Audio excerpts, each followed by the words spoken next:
Okay, now that we did part one, we're going to do part two. So we have a straight line here. We're trying to find the work done across a straight line.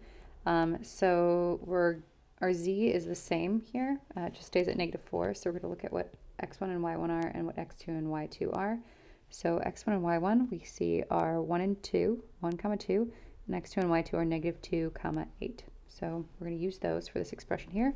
First we're going to find our slope, and then we're going to find our y-intercept, also known as b, so we can use our equation. Okay, so for our slope here, 8 minus 2, just plugging in these guys over here, -2 minus 1 is equal to 6 over -3 equals -2.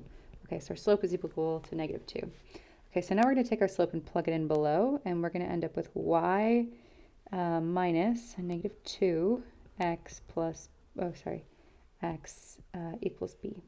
Okay, now we're going to plug in 1 and 2, so we just need 2 points, so for x1 and y1. So we're going to end up with this 2 plus 2 times 1 equals b, so b equals 4 for our y-intercept. Okay, so pretty painless there. Okay, so our final y equals mx plus b, so y equals -2x plus 4. So that's our slope-intercept form, just from the straight line. So 2 points, x1, y1, x2, y2, find a line. So we did that. So some algebra review there. Okay, so now that we have our y, we're going to use our y to figure out our dy.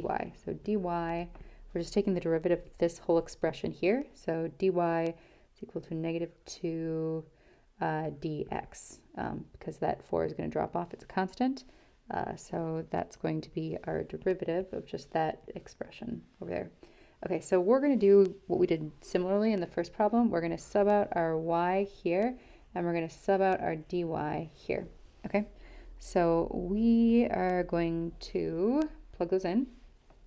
So -q the integral of -2x plus 4 for our y dx, and then plus the integral of x times -2 dx. Okay, so let's pull out, actually we can go ahead and do this right away. Okay, so let's integrate here. So we need our bounds for x, so we're going to use the same bounds as we did for the last one, from 1 to -2. So we're going to go ahead and use those. So x1 is equal to 1, right? So x1 on the bottom to x2 on the top. So -2 equals 1 equals 1. Okay, so let's go ahead and integrate. So we have -2x squared over 2 plus 4x. Okay, this whole expression from 1 to -2. Actually, we could have done, let's just combine them first. I don't know why I'm doing it this way. Let's combine them. So -2x minus 2x and -4x plus 4, dx from -2 to 1. So we have -2x here, we have -2x here, we just combine them. Okay, then we're going to end up with 4x squared over 2 plus 4x, and that goes from -2 to 1. And we also have this -q on the outside.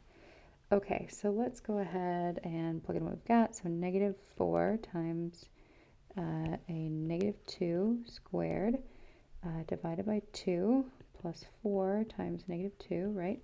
And then that's going to be minus -4 times 1 squared over 2 plus 4 times 1. Okay, and then the whole thing multiplied by -q here.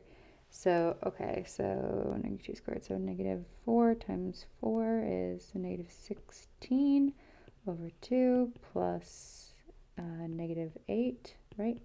So -8 plus -8 minus -4 squared over 2. So -4, so -2 over 2 plus 4. Okay, so -2 over 2, -4 over 2. Blah. Okay, so -2, and then this is -16. So -16 minus 2 times a -q, so -q times -18. Looks familiar to what we had at the end up there. So negative q times negative 18. So our q is equal to minus 5 times 10 to the negative 6, okay? And that's times negative 18. So we're going to end up with 90 microjoules. Okay, so we saw that no matter what path we take, going from point 1 to point 2 against the E field, we're still doing the same amount of work. And so that's kind of the general takeaway for this problem here.